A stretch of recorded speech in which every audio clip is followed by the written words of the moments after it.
Buenos días, hoy vamos a desarrollar tejido epitelial. Habíamos visto en clases anteriores que este tejido, junto con el tejido conectivo, el tejido nervioso y el tejido muscular, forman los 4 tejidos básicos que van a formar a mi organismo. Y para esta clase yo me he planteado ciertos objetivos. Uno de esos objetivos es que ustedes sepan definir al tejido epitelial y mencionen cuáles son sus principales características, sepan cómo se clasifican estos tejidos epiteliales, que vamos a ver que tenemos 2 tipos de epitelios: epitelios de revestimiento, que se encargan de recubrir las superficies internas y externas de mi organismo, y epitelios cuya función no es recubrir superficies, sino secretar sustancias, y ahí hablamos entonces de los epitelios glandulares. Y además, como último objetivo, me he planteado el hecho de que ustedes conozcan cómo es la estructura histológica de una glándula exócrina. Vamos a ver que las glándulas se clasifican de acuerdo a donde vierten su función, fundamentalmente en 2 grupos: exócrinas y endócrinas. Nosotros vamos a desarrollar en este tema las glándulas exócrinas. Bien, para empezar entonces tenemos que definir a nuestro tejido epitelial, y podríamos definirlo como un tejido que está compuesto por células que están muy juntas entre sí, están adyacentes, y que entre ellas no dejan sustancia intercelular. Eso lo diferencia fundamentalmente de los otros tejidos, fundamentalmente del tejido que vamos a ver a posterior, que es el tejido conectivo. O sea, entonces no hay sustancia intercelular que la separe e incluya todas las membranas que están compuestas por células que recubren el exterior de mi organismo, como es el caso del tejido epitelial que va a formar la epidermis, o sea, la piel, o recubre superficies internas, como la cavidad de la boca, el esófago, el estómago, el intestino, o sea, todo el tubo digestivo, o recubre por dentro las vías respiratorias, o recubre por dentro a las vías urinarias. Son superficies internas de mi organismo y están tapizados por este tejido epitelial. Y también a las agrupaciones de células que tienen función secretora, como es el caso de el epitelio glandular, nuestras glándulas. Este epitelio siempre va a apoyar sobre una membrana basal, que está formada por el tejido conectivo que se encuentra inmediatamente por debajo, y las células van a estar adheridas a esta membrana basal, y de acuerdo a las características que presenten estas células, el epitelio va a tener diferentes tipos de clasificaciones. Otra característica que tiene este tejido epitelial es que sus células están funcionalmente y morfológicamente polarizadas. ¿Qué significa esto?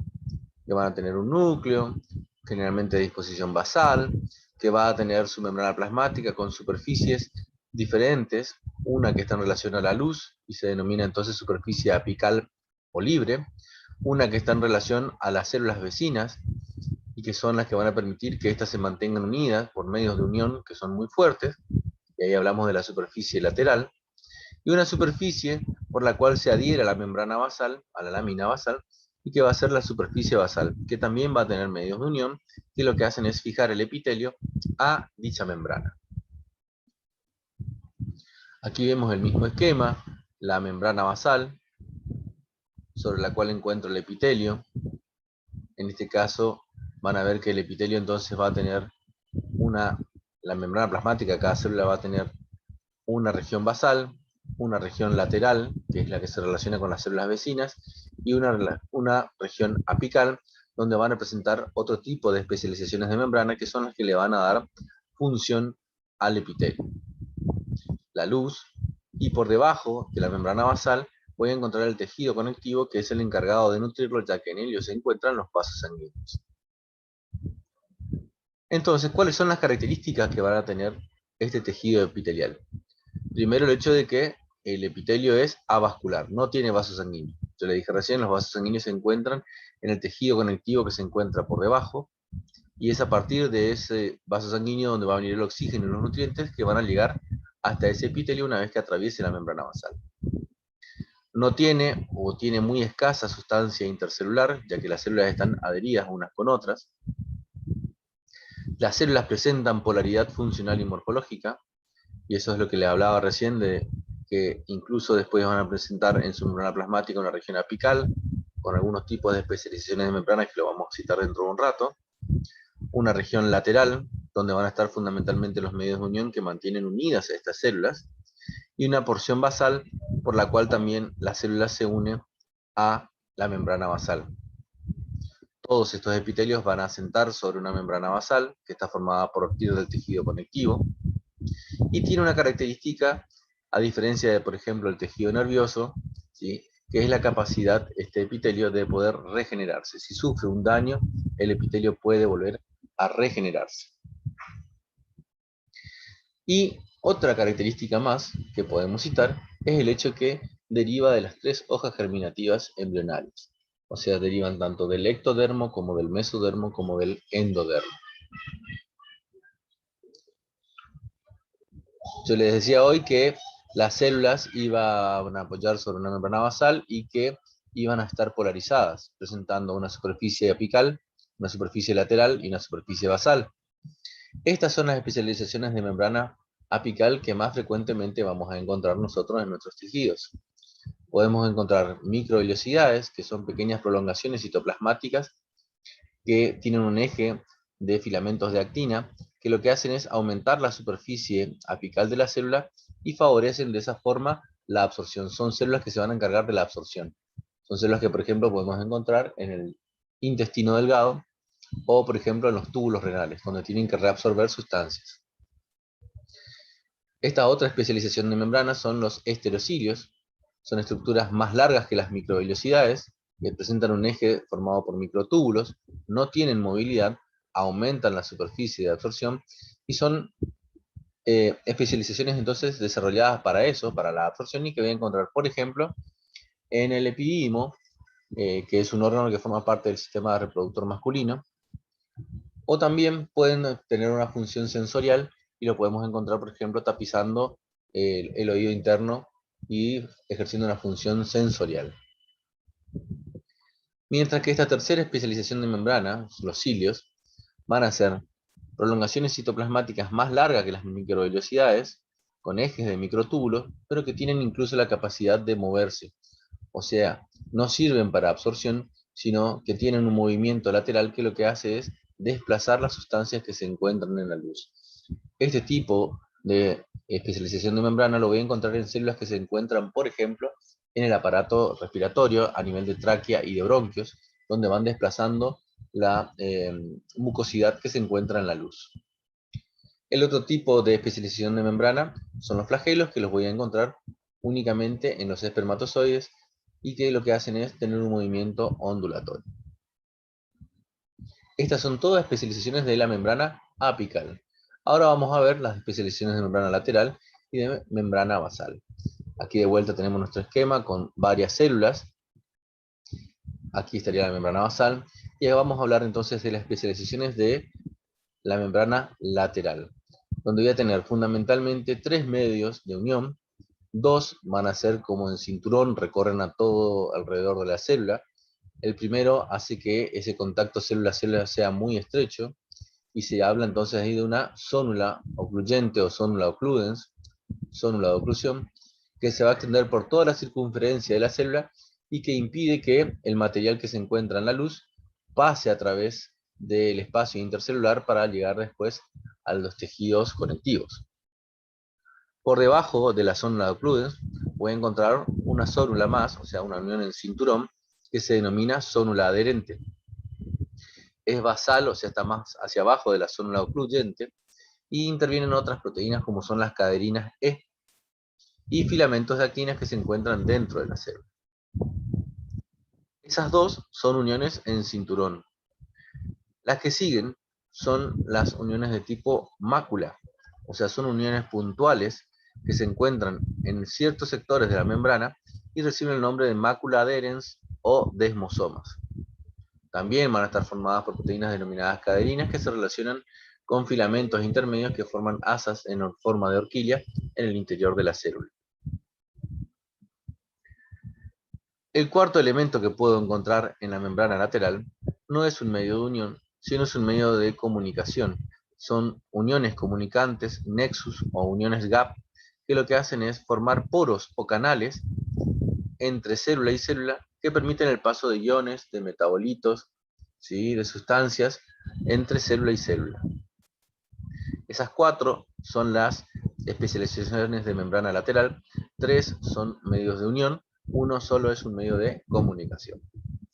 En la membrana basal, lo que voy a encontrar es un medio de unión en la membrana plasmática basal, voy a encontrar un medio de unión que sirve para fijar la célula a la membrana basal y se denominan hemidesmosomas. La membrana basal va a ser una estructura formada por el tejido conectivo y que va a estar constituida por la lámina basal más una lámina fibroreticular. Si nosotros observamos aquí en el esquema, voy a tener mi célula con mis hemidesmosomas que permiten el medio de unión a mi lámina basal. Van a ver que esa lámina basal, si yo la veo con microscopía electrónica, va a estar formada por una porción que es la lámina lúcida, que es la que está en contacto directamente con el epitelio, y luego voy a tener una lámina que se denomina lámina densa, en la cual voy a encontrar fundamentalmente colágena de tipo 4, proteínas de adhesión como fibronectina, entactina, laminina, y esas dos en conjunto van a formar la lámina basal. Esta lámina basal va a estar adherida por moléculas de colágeno tipo 7 que actúan en forma de anclaje a estas fibras reticulares y se denomina en conjunto la lámina basal más esta lámina fibroreticular membrana basal. Esta membrana basal está presente en la mayoría de los tejidos epiteliales y va a ser la que va a actuar como sostén mecánico, le va a dar tensión y adhesividad celular al epitelio y va a servir como un elemento de ultrafiltración, ya que los vasos sanguíneos que se encuentran en el tejido conectivo, las sustancias que están viajando por él, para llegar al epitelio deben atravesar a esta membrana basal y es un medio entonces que sirve para ultrafiltración, tanto de las sustancias que van desde la sangre hacia el epitelio o que están desde la luz del epitelio y que van a pasar hacia la sangre. Entonces sirve como un método de ultrafiltración. Entonces quiero que queden claro, lámina basal es la lámina lúcida más la lámina densa, mientras que membrana basal es la lámina lúcida, la lámina densa, más la lámina fibroreticular. ¿Cómo se clasifican los epitelios? Los epitelios, dijimos, lo vamos a clasificar en base a su función, en epitelios de revestimiento y epitelios glandulares. Vamos a hablar primeramente de los epitelios de revestimiento.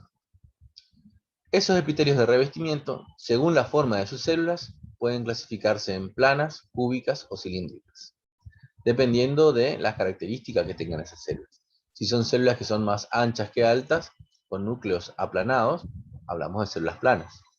En el caso de las células cúbicas, tanto el alto como el ancho de las células son similares y los núcleos son esféricos.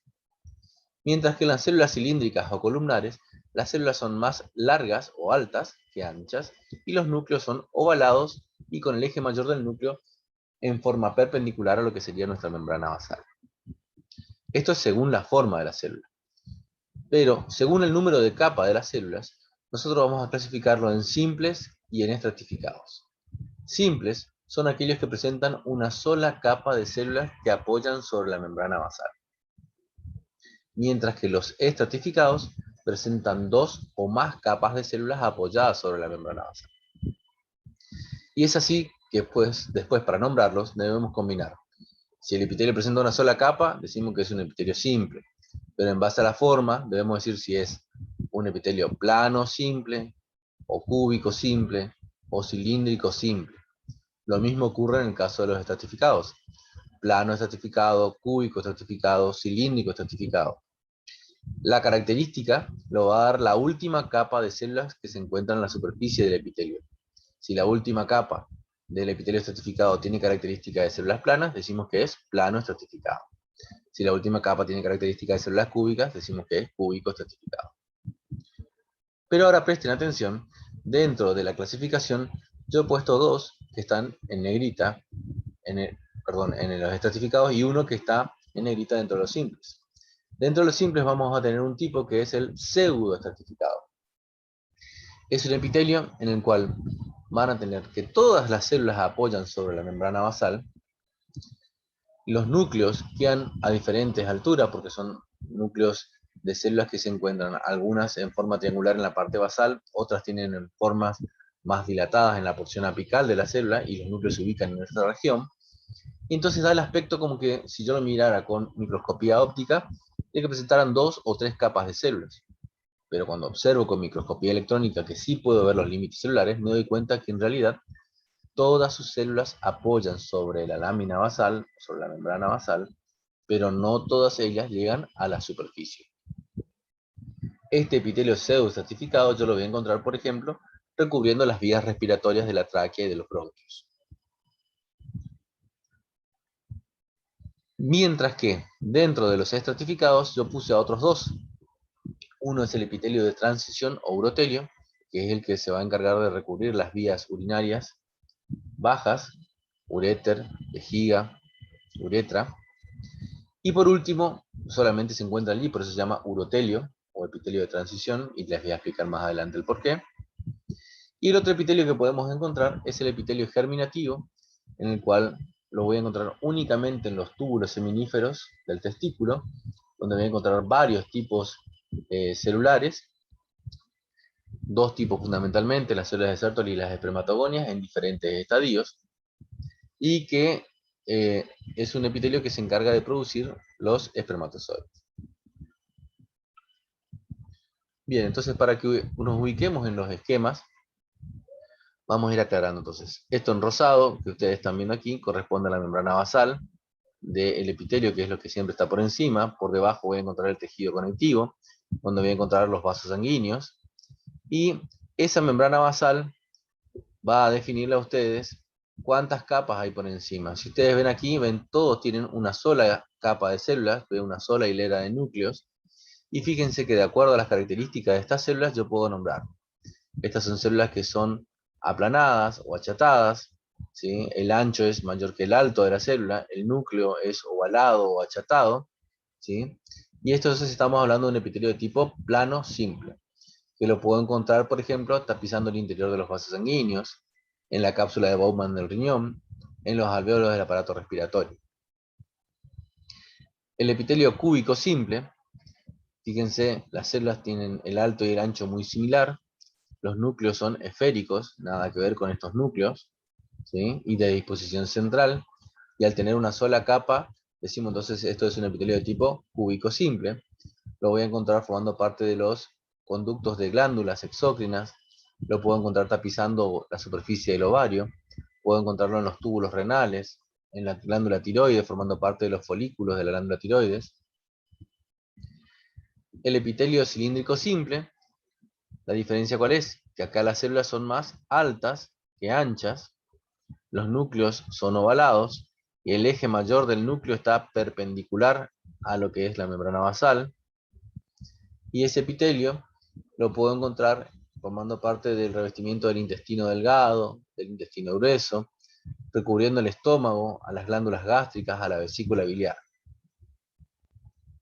Y acá está por último el que yo les mencionaba hace un ratito, que era el pseudoestratificado, en el cual van a tener la membrana basal.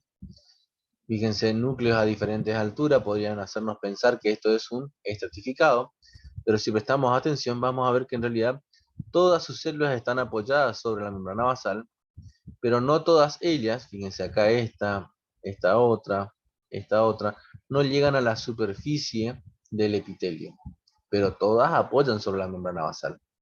Al no llegar todas a la superficie del epitelio, el núcleo se ubica en la porción más ancha de la célula y vamos a hacer que entonces aparezcan estos núcleos a diferentes alturas.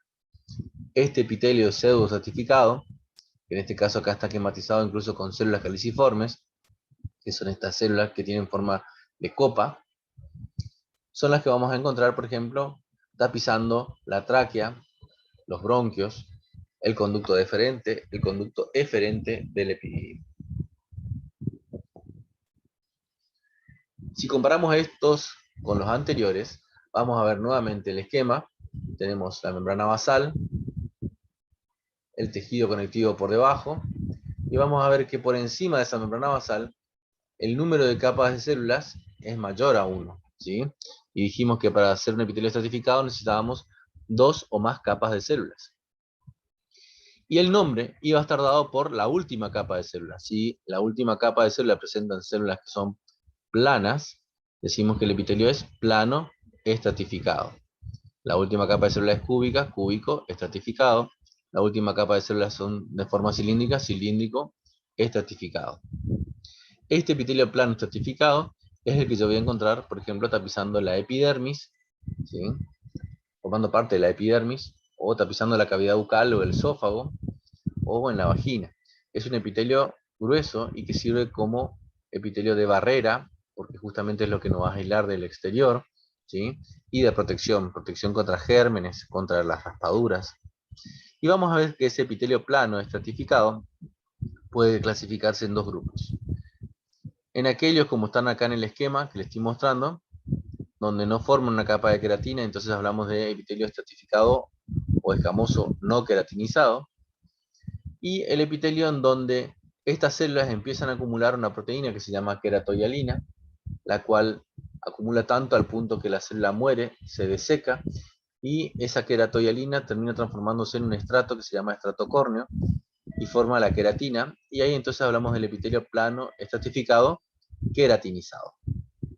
Este es el epitelio que vamos a encontrar en la epidermis, en la piel, mientras que este otro es el que vamos a encontrar, por ejemplo, tapizando el esófago o la vagina.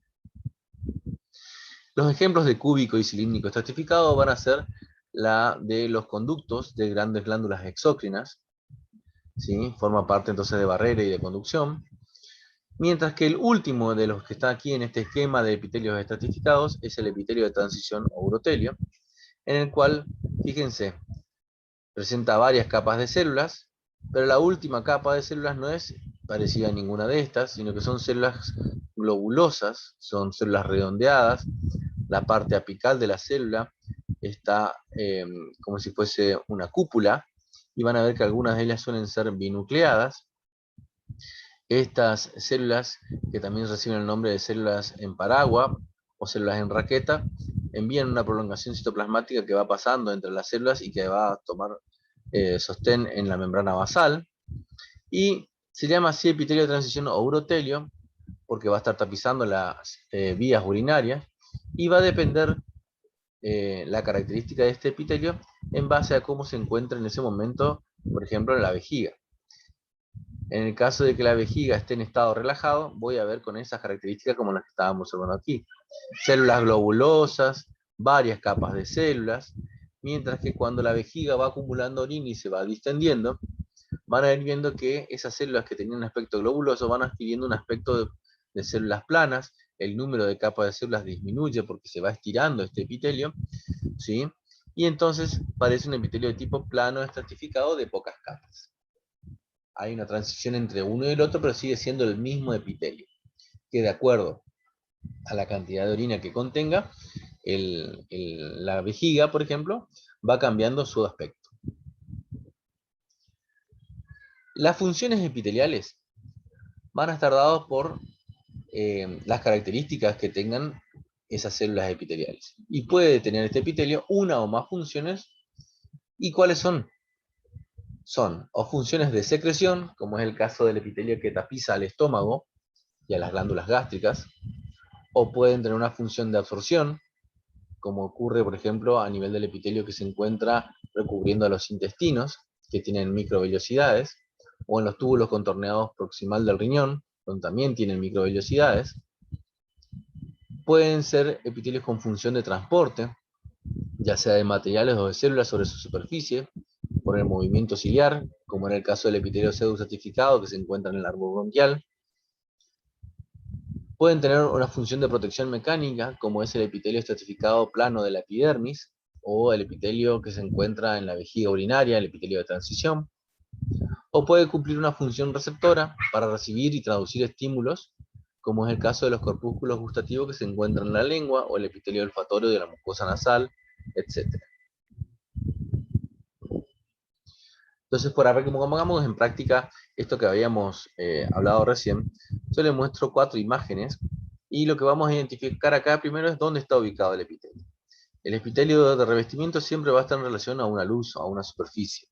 Esto que ustedes están viendo aquí sería el epitelio, esto es la luz de ese sector que está recubriendo el epitelio, y la membrana basal vendría por debajo de este epitelio que tiene característica de ser células anchas con núcleos aplanados, con el eje mayor del núcleo paralelo a la membrana basal, o sea que estamos hablando aquí de un epitelio de tipo plano simple.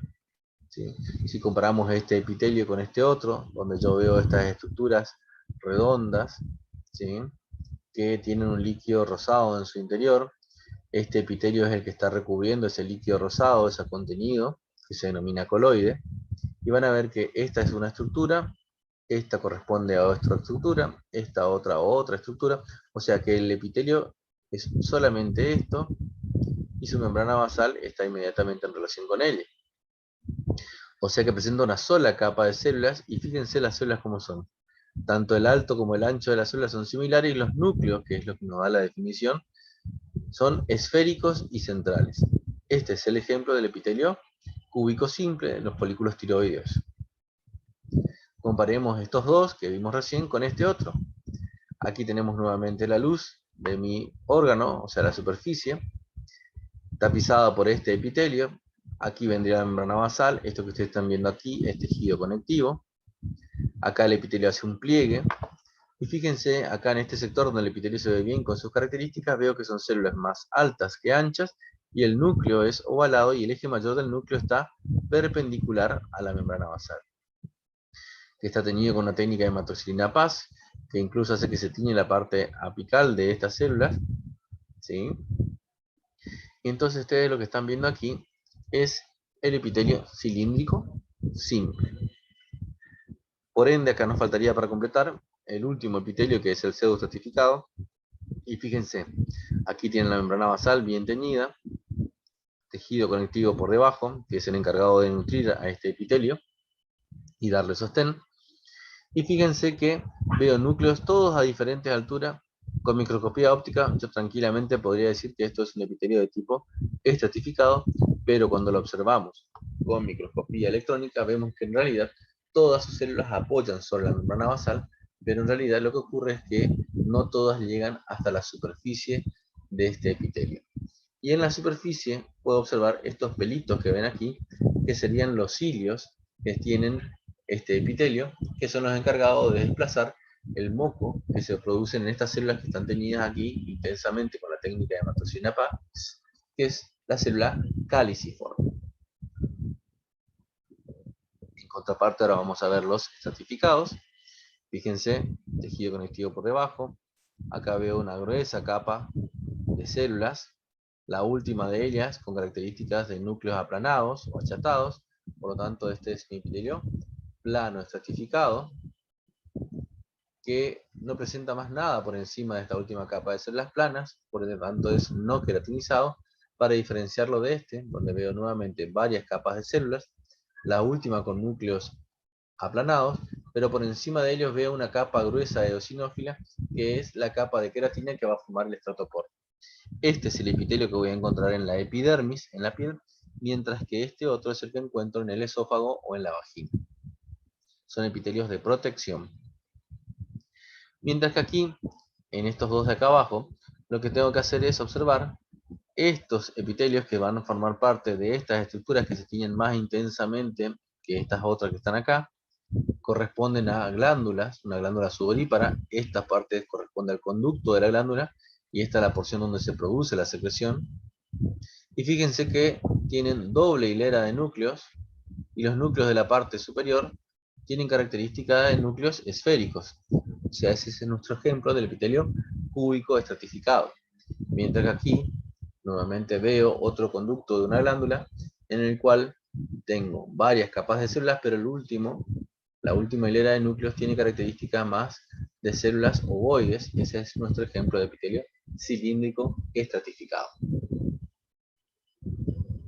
Para completar los estratificados, entonces nos faltarían solamente, por un lado, este que es el epitelio de transición, voy a tener la membrana basal aquí, varias capas de células, y las últimas, como yo les decía, con ese aspecto o con esa forma de ser células globulosas, algunas que son binucleadas, ¿sí? Y esto es cuando la vejiga está relajada, ¿sí? Si esto estuviese distendido, estirado, estas células cambian las características y adquieren una forma más bien plana. El último es el del epitelio germinativo. Esto es un corte de los túbulos seminíferos del testículo, donde ustedes van a encontrar estas estructuras que corresponden a los túbulos seminíferos, donde van a encontrar varias capas de núcleos correspondientes a ese epitelio estratificado, que va a formar lo que es el epitelio seminífero, donde se van a producir los espermatozoides, que los van a ver más adelante cuando veamos aparato reproductor masculino. Bien, hasta ahí terminamos con lo que son los epitelios de revestimiento. Vamos a comenzar con los epitelios glandulares. ¿Cómo definiríamos a una glándula? Como células o acúmulos de células, mejor dicho, cuya función es la secreción de una sustancia. Yo les decía a ustedes que la gran clasificación va a ser en glándulas endócrinas, en aquellas que producen su secreción y lo liberan directamente a la sangre, como es el caso de la glándula hipófisis, la tiroide, la paratiroides, o glándulas cuya secreción se libera directamente a través de un conducto, y ahí hablamos de glándulas exócrinas, como por ejemplo la glándula salival, ¿sí? La parótida, la submaxilar, la sublingual. O bien, puedo tener glándulas que tengan combinación de exócrina y endócrina, y decimos que esas glándulas son anfícrinas, y ahí tenemos por ejemplo el caso del hígado y del páncreas. O bien podemos tener otros tipos de glándulas, como son aquellas que producen una secreción parácrina, en la cual directamente liberan su secreción a las células que están próximas a ellas, a células vecinas. O pueden tener una función citócrina, que en vez de liberarlo en la vecindad, por una prolongación citoplasmática van y la inyectan a las células que están próximas a ella, como es el caso del melanocito en la piel, que le inyecta la melanina para que tome la coloración las células de la piel, de la epidermis. O bien pueden tener glándulas citógenas, que son encargadas de producir células vivas, como es el caso del ovario y del testículo, que hablábamos recién, encargado de producir los espermatozoides. Nosotros vamos a hablar hoy de glándulas exócrinas. Pero ¿cómo se forma una glándula exócrina? Vamos a ver entonces nosotros que tenemos un epitelio, que es un epitelio de revestimiento, que apoya sobre su lámina basal, por debajo de él van a encontrar el tejido conectivo, y lo que ocurre en un primer momento es que ese epitelio empieza a invaginarse dentro del tejido conectivo, y allí puede ocurrir dos cosas: que en la invaginación continúe y una parte de ese epitelio deje una luz en el centro, que va a formar el conducto de la glándula, mientras que la parte más distal va a formar lo que se denomina adenómero o porción secretora de la glándula, y de esa forma vamos a tener una glándula exócrina. O bien, lo otro que puede ocurrir es que venga imaginándose y pierda contacto con la superficie, y se ponga en relación con vasos sanguíneos, estas células que se venían invaginando, y formen de esa manera una glándula de tipo endocrino, que puede ser tipo cordonal o de tipo vesicular. Nosotros vamos a hablar de estas, de las glándulas exócrinas, que son aquellas que tienen conducto y una porción secretora denominada adenómero. Esas glándulas exócrinas pueden clasificarse de acuerdo a las características del conducto, que es lo que ustedes ven acá en un color morado, de acuerdo a las características del adenómero o de la porción secretora, que es lo que ustedes ven en verde, ¿sí? De acuerdo a la forma de su adenómero. Entonces tenemos que ir aprendiendo todas estas clasificaciones. Si la glándula exócrina presenta un solo conducto excretor, decimos que la glándula es simple. Mientras que si este conducto, y solo miremos el conducto, está ramificado, presenta varias ramificaciones, decimos que la glándula es compuesta. Si tiene un solo adenómero, decimos que la glándula es no ramificada, mientras que si tiene varios adenómeros, decimos que la glándula es ramificada. Ahí miramos solamente el adenómero. Según la forma de su adenómero, pueden tener una forma redondeada, y decimos entonces que tiene una forma acinar o alveolar, ¿sí? Puede tener una forma alargada, como si fuese una botellita, y ahí hablamos de glándulas de tipo tubulares, o pueden ser tan largas que incluso se enrollan los adenómeros, y ahí hablamos de tubulares enrolladas, como es el caso de las glándulas sudoríparas, o bien pueden presentar combinaciones de estructuras redondeadas y estructuras tubulares, y entonces hablamos de túbulos acinares. Y la última que nos queda es la glándula de tipo sacular, que es la que va a formar la glándula sebácea, que les voy a mostrar una imagen más adelante. Estas son formas de clasificar a las glándulas axócrinas de acuerdo al conducto, al número de adenómeros, según la forma del adenómero. También podemos clasificarlas de acuerdo al mecanismo que tengan de secreción. Cuando las células del adenómero, la secreción, la van acumulando en su interior, hasta el punto en que la célula muerta se destruye y es liberada junto con la secreción, decimos que esa secreción es de tipo holócrina, donde entonces la célula muerta con el producto de su secreción forma parte de todo lo que es lo que se libera. Ese es el caso de la glándula sebácea. Mientras que en el caso de la secreción merocrina o ecrina, que es lo mismo, merocrina o ecrina son sinónimos, vamos a ver que la célula queda intacta, la célula del adenómero queda intacta, ya que produce la liberación a través de un proceso de exocitosis. Distinto de lo que ocurre con la de secreción apócrina, en el cual van a ver que el producto de secreción se acumula en la parte apical de la célula, y es justamente esa porción apical de la célula la que se desprende junto con la secreción y va a formar parte de, entonces, de su secreción. Esa secreción es apócrina y es el ejemplo que se encuentra en, por ejemplo, la glándula mamaria en el periodo de lactancia, que va a formar el calostro, o en glándulas sudoríparas que se ubican en lugares específicos, como por ejemplo la axila, el periné, en la ingle. Esos son los tres mecanismos de secreción que tienen las glándulas exócrinas. Simplemente para que ustedes vean algunos ejemplos, fíjense, acá tenemos el epitelio, cómo se invagina, hace esta estructura tubular, acá vuelve a invaginarse, hace otra estructura tubular, un solo conducto y un solo adenómero. Son glándulas tubulares simples. Esta imagen ustedes ya habían visto hoy, donde reconocíamos al epitelio que formaba parte de estos túbulos. Estas son glándulas sudoríparas, écrinas o merócrinas. Es una sola glándula tubular enrollada, hagan de cuenta que enrollaron una manguera y que la cortaron, y ven las luces de la glándula. Una porción corresponde a la porción donde se produce la secreción, el adenómero, mientras que la otra porción corresponde a los conductos. Esto es glándula tubular enrollada con secreción merócrina. Les muestro esta imagen para que la comparen con esta otra, donde de vuelta son las luces de una glándula tubular enrollada, pero que corresponde a una glándula sudorípara apócrina. Fíjense cómo se ven estas prolongaciones citoplasmáticas de la parte apical, que son las que luego se desprenden y forman parte de la secreción. Y para ver la secreción holócrina, esto que ustedes están viendo corresponde a un pelo, a un folículo piloso, y siempre en relación al folículo piloso van a encontrar glándulas sebáceas, que son las encargadas de lubricar a ese pelo para que no se vuelva quebradizo. Esas glándulas tienen forma de un saco, por eso son glándulas saculares. Van a encontrar que todas las células madres se van a encontrar en la parte basal del epitelio, y adentro está todo lleno de células que van acumulando lípidos en su interior, y llega un momento en el cual esos lípidos saturan a la célula revienta, muere, y esa célula muerta con esos lípidos que son liberados es el producto de la secreción, que es lo que va a ir a lubricar a mi folículo piloso.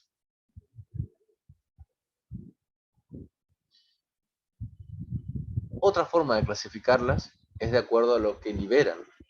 Y ahí van a tener ustedes glándulas que tienen acinos serosos, que son aquellos encargados de liberar una secreción acuosa rica en proteínas, en el cual van a encontrar que son células que tienen forma piramidal, núcleos esféricos de disposición basal, que se tiñen intensamente de basófilo, con hematoxilina. O voy a encontrar células que van a formar acinos mucosos. Estas células también tienen forma piramidal, núcleos que son aplanados de disposición basal, el citoplasma es acidófilo pálido y es encargado de producir la mucina, ¿sí?, que al hidratarse va a formar el mucus. O bien puedo tener acinos mixtos, o sea, acinos que tienen un acino mucoso con una media luna de acino seroso. Siempre es así, un acino mucoso con una media luna de acino seroso, nunca la inversa. Esa media luna se llama media luna de Januzzi o de von Ebner, y estas células serosas van a llegar a liberar su secreción a través de canalículos intercelulares que van a encontrarse entre las células mucosas. Estos acinos van a ir a drenar en conductos que se denominan la primera parte de los conductos intralobulares, que van a tener primero un conducto que se denomina conducto intercalar o intercalado, que tiene un epitelio de tipo cúbico simple o plano simple, que se va a continuar luego con un epitelio más alto, que es un epitelio de tipo cilíndrico simple, que se denomina conducto estriado, que va a seguir así saliendo de la glándula y va a ir formando conductos de mayor tamaño, con un epitelio que primero se hace pseudoestratificado, luego estratificado de 2 o 3 capas, que son los cúbicos o cilíndricos, hasta hacerse un epitelio mayor, un epitelio plano, dependiendo de la superficie a la cual tenga que alcanzar. Fíjense aquí, este es el esquema de un epitelio, de un acino mixto, donde voy a encontrar el acino mucoso, que yo les decía que tenía células piramidales con núcleos aplanados de disposición basal. Todas estas vesículas corresponden a la mucina que se encuentra en estas vesículas, que van a ser liberadas a esta luz que va a ir hacia el conducto. Y rodeando a ella siempre voy a encontrar una media luna de acino seroso, en el acino mixto esto, en el cual voy a encontrar células piramidales, pero con núcleos que son esféricos de disposición basal, con sus vesículas en la parte apical, y esas vesículas son descargadas por canalículos que se denominan canalículos intercelulares, que se van a encontrar entre las células del acino mucoso. Rodeando a estos acinos, voy a encontrar otras células que se llaman células mioepiteliales, que son células que lo que hacen es enviar prolongaciones citoplasmáticas como si fueran dedos, que van a apretar al acino como si fuese una naranja, ayudándolo a expulsar la secreción que tienen hacia la luz para que sea conducida hacia el conducto.